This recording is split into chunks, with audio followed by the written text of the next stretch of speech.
Thank you. I'm Peter Kelly. I'm the Group Director of Sustainable Operations at ISG, and that means that I have the wonderful job of trying to make sure that everything we do operationally has sustainability at the heart of it. And as you can imagine, that can be challenging at times. But what I'm up here to do is to put forward the challenge we face when we try to reach net zero carbon in the estates and the buildings that we build and operate. And obviously today I'm in a bit of a dichotomy. There's been a lot of talk of a lot of development that's going to be taking place in the next God knows how many years, which is great for a construction company, but also a challenge when it comes to reaching those net zero carbon targets. So I'm going to take you through what that challenge looks like. So this slide really wants to show you that there's a lot of people out there that think that if we build enough renewables, we'll be okay. And that certainly isn't going to be the case. Renewables are going to be a very significant part of what we need to get to net zero carbon. But at the minute, we're operating at around about 944 terawatt hours per annum of electricity usage. Our renewables will get us down to about 374. So you can see there's a sizable gap between where we're currently operating and what we expect to hit in renewables capacity by 2050 in terms of getting to net zero carbon. So we have a lot to do in terms of how we operate our buildings, how we build our buildings going forward if we're going to reach that net zero carbon target. I don't want to teach anybody to suck eggs with this particular slide, but there is a couple of points that I do want to make, and they're particularly around the performance side of whole life carbon. And that's really where the challenges lie for all of us, not just in the design and construction, but mostly in the operational and end of life elements of that carbon that are often forgotten about. And we all know the challenges we face when it comes to the operational budgets of managing the portfolios that we all have. Then at end of life, there's been some conversations and talks earlier about embodied carbon. It's not just managing the embodied carbon of the materials we put into the buildings, but also making sure that embodied carbon is retained at end of life and we reuse those materials through the circular economy. So it's taking that whole life cycle approach, but making sure we don't just tap ourselves on the shoulder if we've built a net zero carbon building, but also we maintain, operate it, and then make sure it retains that embodied carbon at end of life. So we're very interested in trying to get our handle on what the size of this challenge is around net zero carbon in ISG.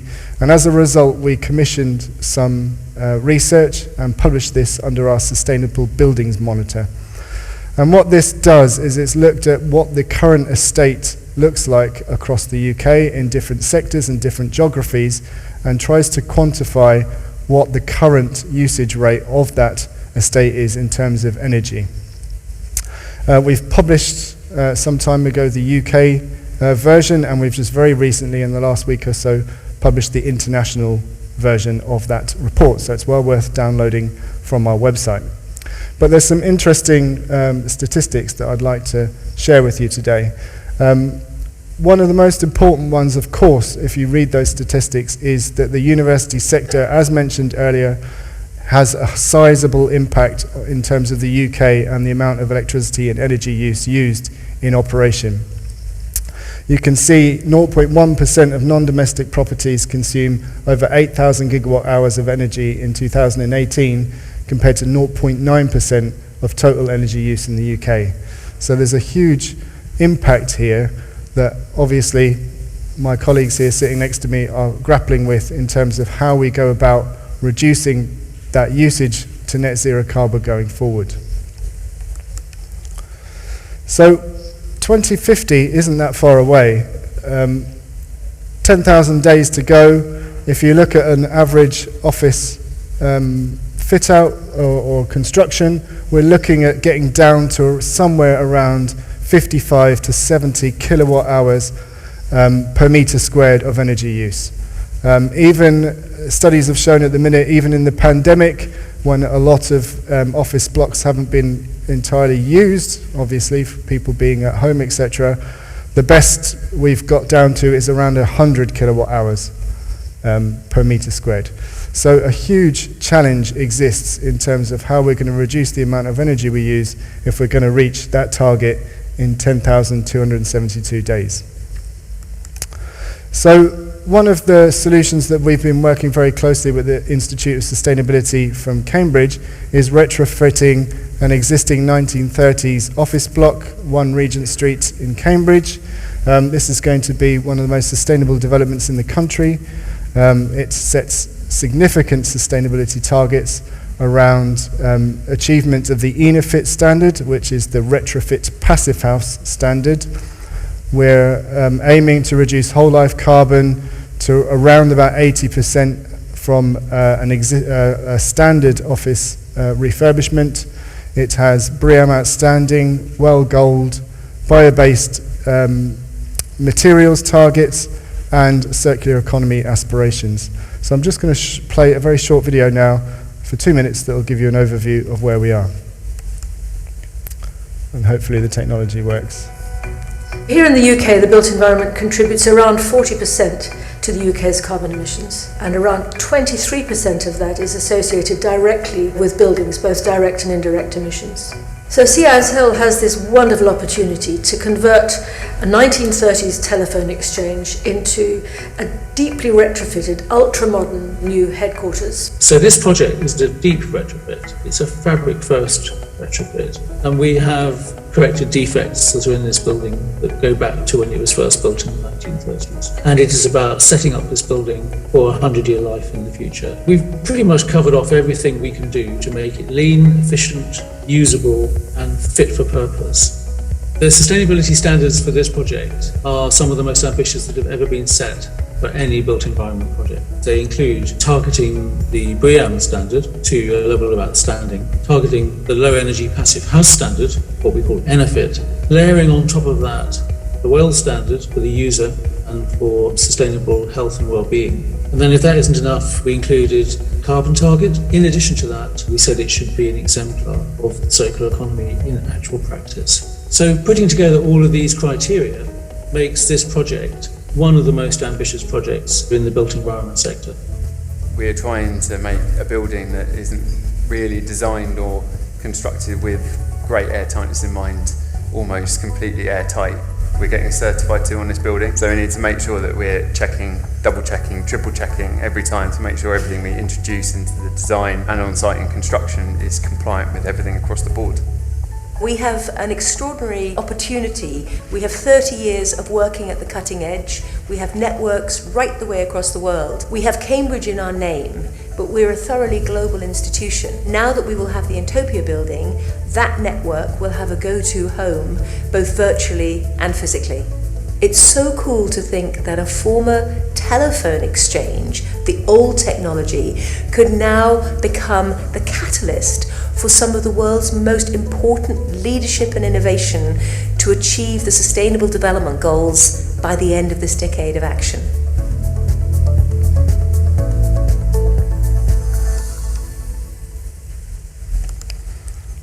Thanks very much. I'll hand you back to our chair.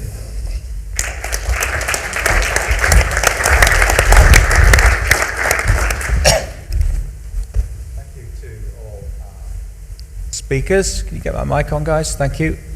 So we're in summary, we've got ARC politics to talk about. We've got future university estates to look at. We're going to address the skill challenge and work out how we're going to get to net zero. 20 minutes, no problem. Sort of 5 minutes each topic. I think we'll go on that. Let's leave politics till the end. I think you want us to go first on that, Alistair, but we'll leave it to the end. But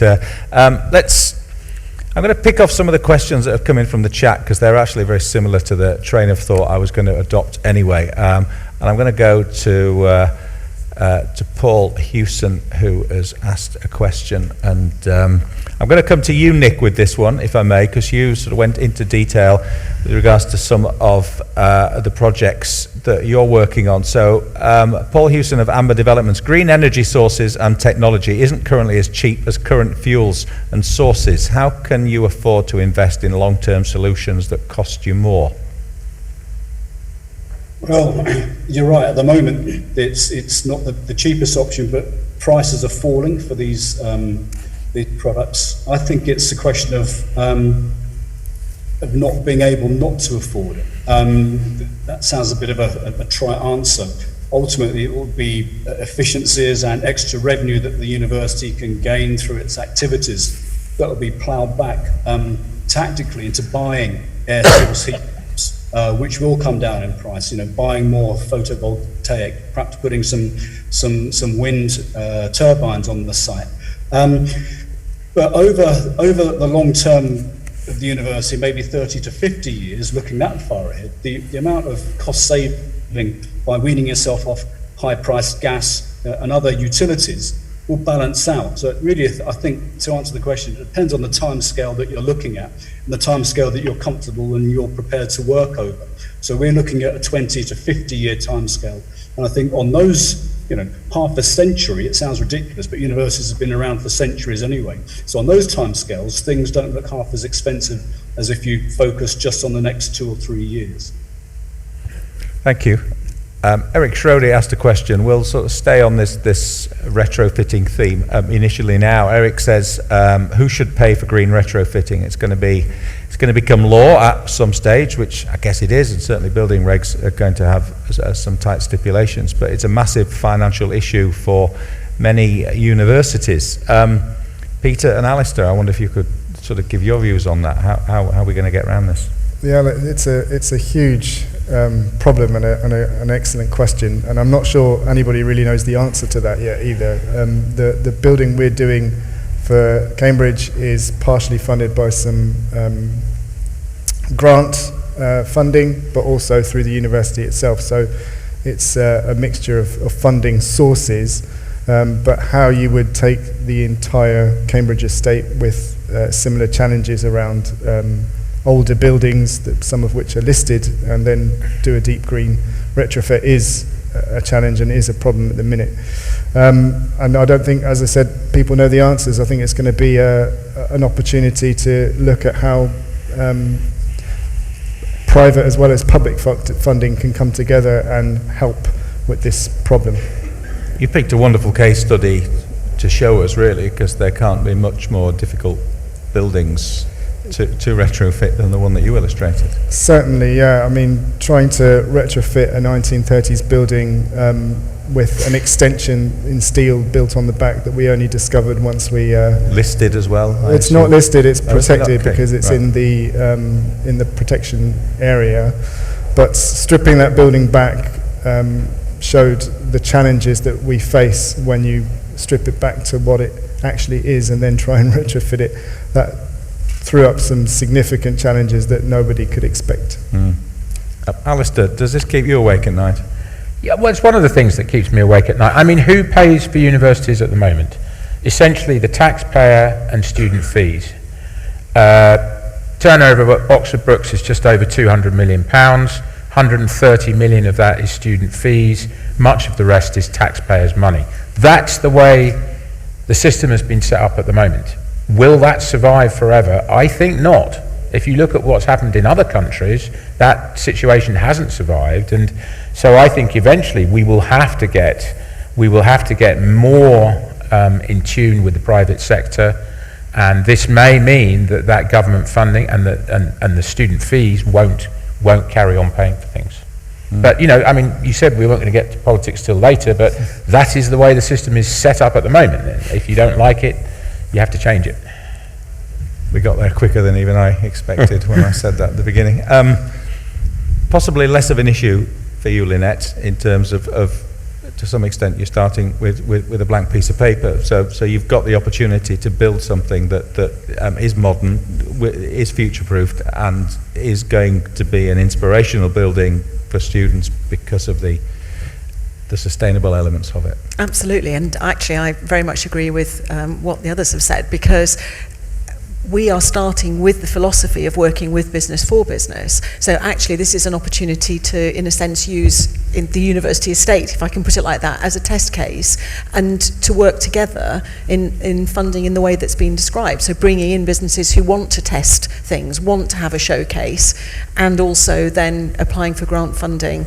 And I think that's probably the way forward, is that partnership model. So the other interesting question that's been posed is by Michael Enstone of ACOM. LSE recently became the first university to be certified net zero carbon. As it stands, this is only possible via offsetting. What are your thoughts on this approach, and is it sustainable? I guess we seem to be quite split in terms of your thoughts on offsetting, but I think it's the solution at the minute, but it can't be into the future. I think we've all got to concentrate on that energy gap and reduce our energy consumption to the minimalist possible. And then whatever we do consume, we can then offset. So as the grid decarbonizes, then that offsetting should reduce. And I think it's a solution for now, but not long term. Nick, you didn't use the narrative of offsetting in your presentation, but is it going to be part of your plan to get there by 2030? Not particularly, not for Scope 1 and Scope 2. There's another, Scope 3 is more difficult. That involves travel. Universities have international students from all around the world. There's air flights associated with that. Staff fly out on exchange visits. It's more of a difficult one for us, and there might be some element of that could be negotiated away through an exchange process. But I think I agree with the first comment.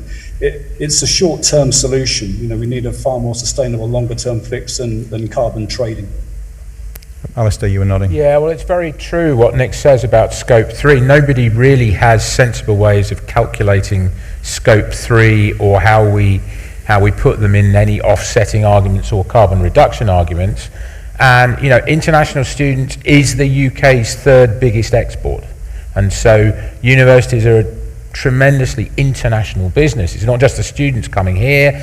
We have 700,000 transnational education students. We have research collaborations all over the world. So unless we properly sort out Scope 3 and decide how we're going to count it and how it's going to contribute, we've got no hope of becoming truly zero carbon. How we're going to count it, that's the big question, isn't it, really? The more international students you've got, then that's going to hit your carbon footprint, isn't it? How are we going to count it? We're going to find some experts in universities that know the right way to do it. Okay, yeah, good answer. So, let's move on to future look university estates in terms of reacting a little bit to COVID and the changes and the technological advantages. Lynette, again, just coming back, must be a good time probably to start to put the finishing touches to your design plans going forward, because we have learnt an awful lot in the last 2 years. Yes, I think that's right, and change always creates opportunity. I think that there is still a lot of business uncertainty out there about how exactly this will play out. One of them is about how we're going to be using buildings, actually. So there's still quite a lot of debate in universities and also in businesses about buildings that were formerly occupied 5 days a week. Is that still going to be the pattern going forward? And therefore, what's the capacity that we should be planning for? So I think there's still quite a bit of uncertainty about how things are going to settle down.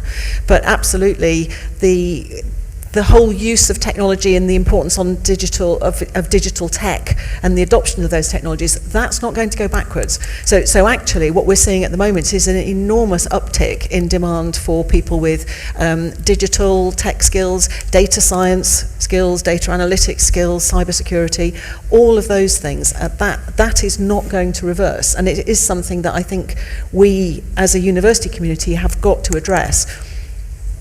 So I'll put John Kerr's question up really, and you use this as a way of asking the question to the rest of you, in terms of what's the message that you want to give to designers in the room to inspire us to design great universities that work for you.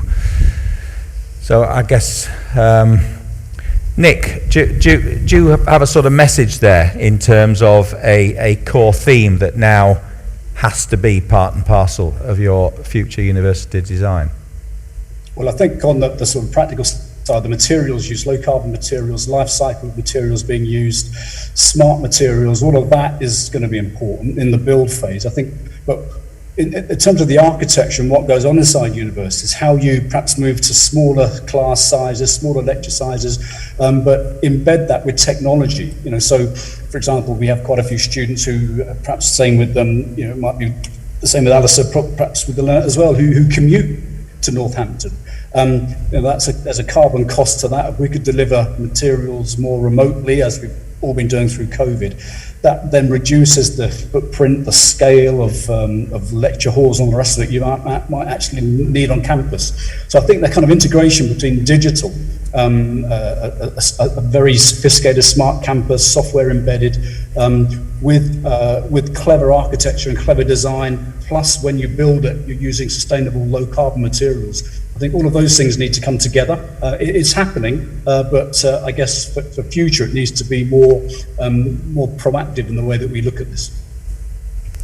Yes. Can I chip in? So, John, there is one word answer to this question, and the answer is together. Can we please design these together?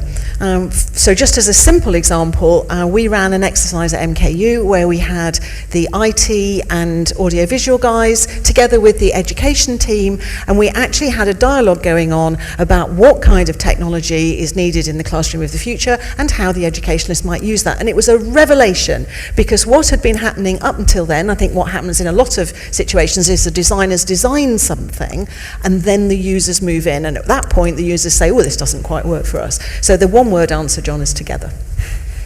I would echo that. Our experiences at the Intopia building, for the collaborative nature between CISL themselves as the client, through to their design team, to our design team and ISG, has been second to none in terms of how the construction industry usually works, and that's really played to everybody's advantage, and hopefully will create a space that everybody's really proud of. Nick, when you and I were speaking last week in preparation for this, I sort of asked you the question really in terms of how well future-proofed were the buildings that you had just built, because for the last few years we've been talking about the great buildings that you've been putting up at Northampton. When you look at them now, are they going to stand the test of time? Did you get it right 4 or 5 years ago? Well, funnily enough, we're talking about that at our board meeting this morning. That's why I didn't have time to get from Northampton to Milton Keynes.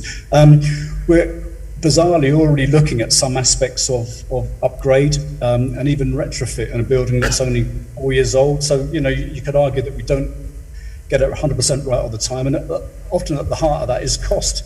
When we put this site together, we discovered, subsequently a lot of land that needed remediation. So we spent millions of pounds pouring concrete into the ground. That could have been used to develop or to put more solar on the roof, for example, or triple glazing, things like that. And so there's always a compromise, isn't there, on these big projects?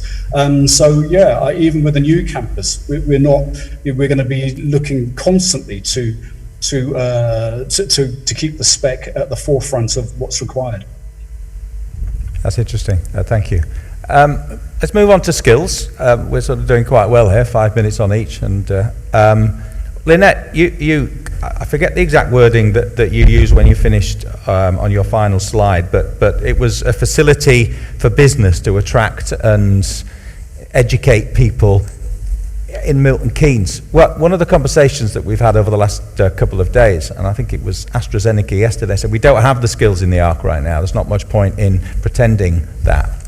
So the role of the universities is key, in terms of attracting people in. So how best can we do that? The Oxford and Cambridge bits are okay, but we've got a lot of we've got another 7 or 8 universities in the middle that really need to sort of get the message out there that there's great things happening. How are we going to start doing that?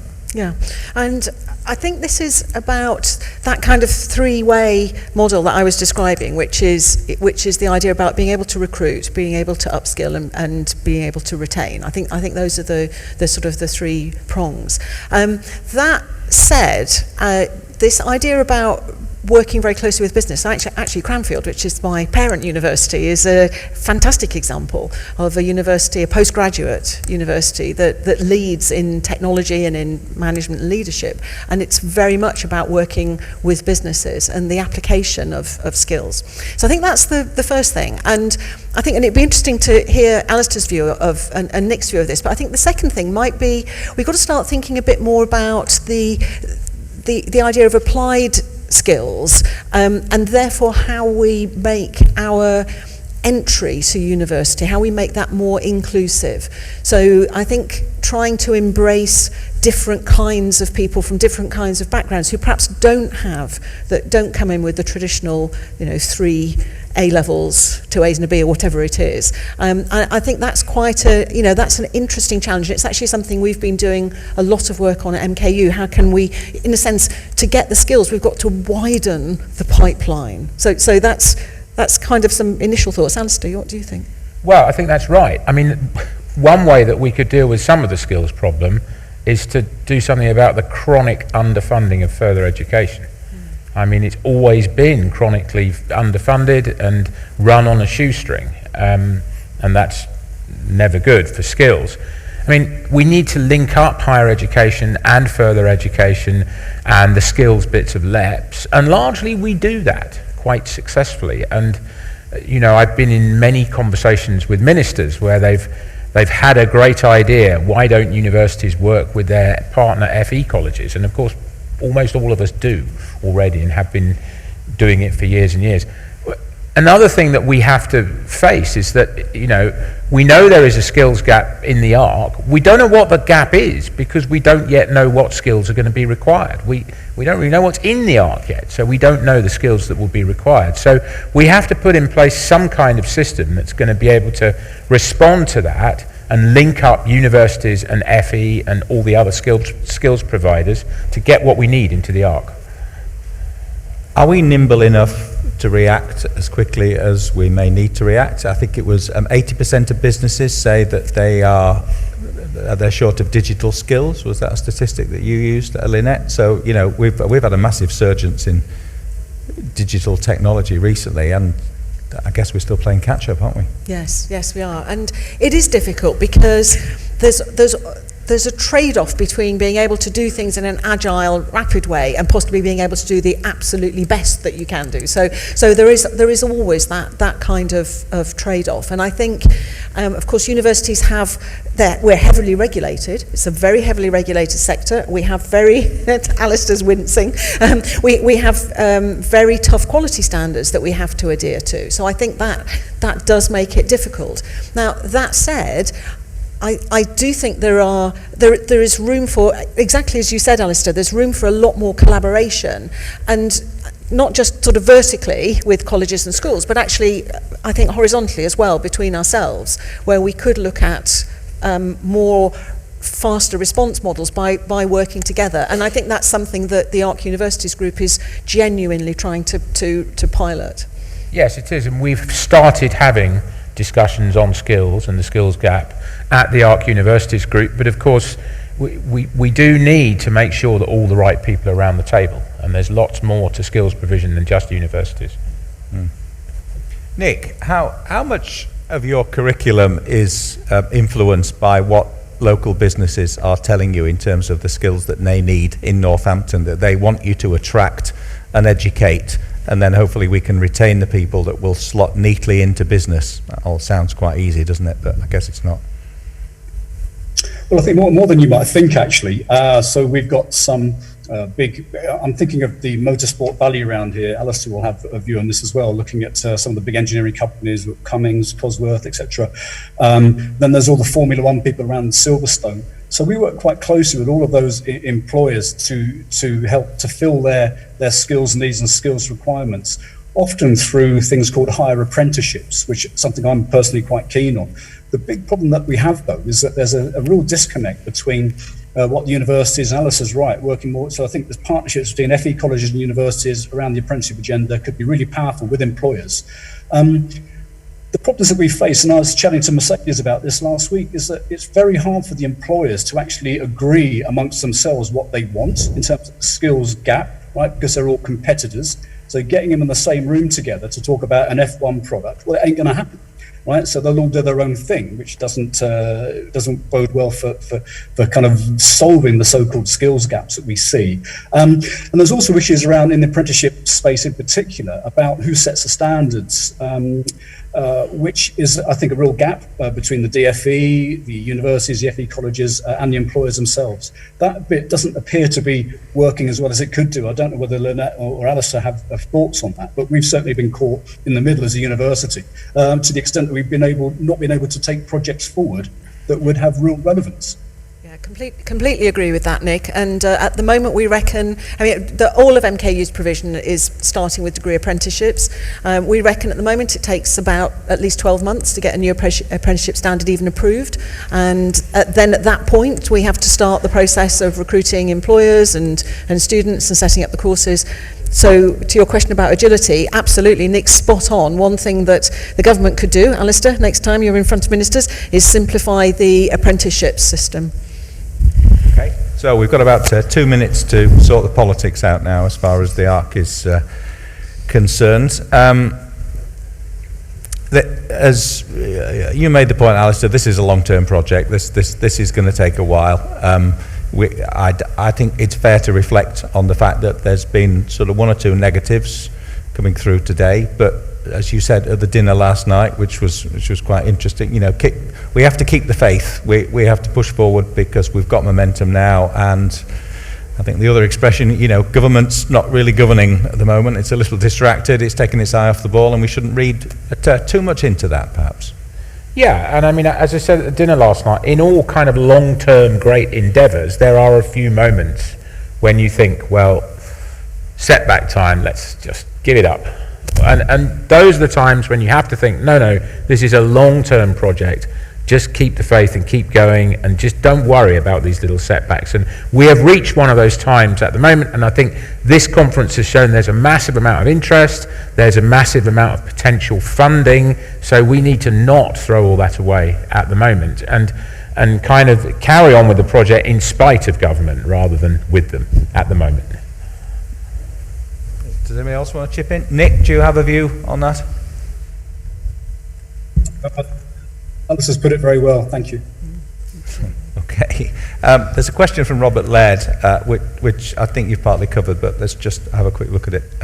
Is there a squeamishness from the ARC leadership to pitch the ARC to the central government, to the current government in the context of Brexit, to present it as an opportunity to realise the Brexit divide, global Britain, etc.? In other words, to speak their language? That's from Robert Laird of SP Broadway.